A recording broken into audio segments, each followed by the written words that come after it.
ಚಿನ್ನಸ್ವಾಮಿ ಸ್ಟೇಡಿಯಂನಲ್ಲಿ ಕಾಲ್ತುಳಿತ ಪ್ರಕರಣಕ್ಕೆ ಸಂಬಂಧಪಟ್ಟಂತೆ ಹೈಕೋರ್ಟ್ನಲ್ಲಿ ಪಿಐಎಲ್ ವಿಚಾರಣೆ ಆರಂಭವಾಗಿದೆ. ಸ್ವಯಂ ಪ್ರೇರಿತವಾಗಿ ಪಿಐಎಲ್ ದಾಖಲಿಸಿಕೊಂಡಿತ್ತು ಹೈಕೋರ್ಟ್.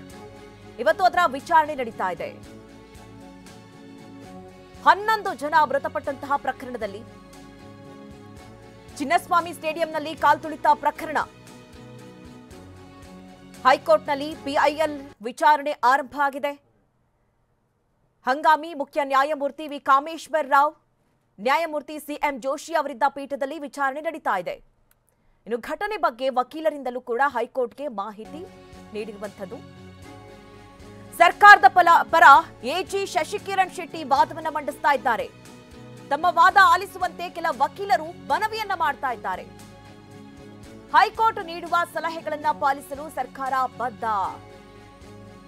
ನಾವು ಸಾರ್ವಜನಿಕ ಹಿತಾಸಕ್ತಿ ಅರ್ಜಿಯನ್ನ ಪ್ರತಿರೋಧಿಸೋದಿಲ್ಲ. ಸರ್ಕಾರದ ಪರ ಎಜಿ ಶಶಿಕಿರಣ್ ಶೆಟ್ಟಿ ವಾದವನ್ನ ಮುಂದಿಡ್ತಾ ಇದ್ದಾರೆ. ತಮ್ಮ ವಾದ ಆಲಿಸುವಂತೆ ಕೆಲ ವಕೀಲರು ಕೂಡ ಈ ಸಂದರ್ಭದಲ್ಲಿ ಮನವಿಯನ್ನ ಮಾಡ್ತಾ ಇದ್ದಾರೆ. ಹೈಕೋರ್ಟ್ ನೀಡುವಂತಹ ಸಲಹೆಗಳನ್ನ ಸರ್ಕಾರ ಪಾಲಿಸುವುದಕ್ಕೆ ಯಾವಾಗಲೂ ಕೂಡ ಬದ್ಧವಾಗಿದೆ. ಇದು ಸಾರ್ವಜನಿಕ ಹಿತಾಸಕ್ತಿ ಅರ್ಜಿ. ಹೀಗಾಗಿ ಹೈಕೋರ್ಟ್ ಏನ್ ಹೇಳುತ್ತೆ, ಹೈಕೋರ್ಟ್ ಏನ್ ಸಲಹೆಯನ್ನ ನೀಡುತ್ತೆ ಅದನ್ನ ಪಾಲಿಸೋದಕ್ಕೆ ನಮ್ಮ ಸರ್ಕಾರ ಬದ್ಧವಾಗಿದೆ ಅಂತ ಹೇಳಿ ಸರ್ಕಾರದ ಪರ ವಕೀಲರು ಹೇಳ್ತಾ ಇದ್ದಾರೆ. ನೋಡಿ, ಏನು 11 ಜನ ಸಾವನ್ನಪ್ತಾರೆ ಈ ಪ್ರಕರಣದಲ್ಲಿ. ಒಂದ್ ಕಡೆ ಸಿಎಂ ಸಿದ್ದರಾಮಯ್ಯ ಅವರು ಹೇಳ್ತಾರೆ, ನಾವು ಮ್ಯಾಜಿಸ್ಟ್ರೇಟ್ ತನಿಖೆಗೆ ವಹಿಸ್ತೀವಿ, 15 ದಿನದಲ್ಲಿ ತನಿಖಾ ವರದಿ ಬರುತ್ತೆ ಅಂತ. ಆದ್ರೆ ಹೈಕೋರ್ಟ್ ತಾನಾಗಿಯೇ ಸ್ವಯಂ ಪ್ರೇರಿತವಾಗಿ ಒಂದು ಪಿಐಎಲ್ ಅನ್ನ ದಾಖಲಿಸಿಕೊಂಡಿದೆ. ಅದರ ವಿಚಾರಣೆ ನಡೀತಾ ಇರುವಂತದ್ದು. ಇನ್ನು ಸರ್ಕಾರದ ಪರ ಎಜಿ ಶಶಿಕಿರಣ್ ಶೆಟ್ಟಿ ವಾದವನ್ನ ಮಂಡಿಸ್ತಾ ಇದ್ದಾರೆ. ಭದ್ರತೆಗಾಗಿ ಬೆಂಗಳೂರು ಪೊಲೀಸರು ಸಿದ್ಧತೆಯನ್ನ ನಡೆಸಿದ್ರು. ಜೂನ್ 3 ಆರ್ಸಿಬಿ ಐಪಿಎಲ್ ಮ್ಯಾಚ್ ಗೆಲುವನ್ನ ಕಂಡಿತ್ತು.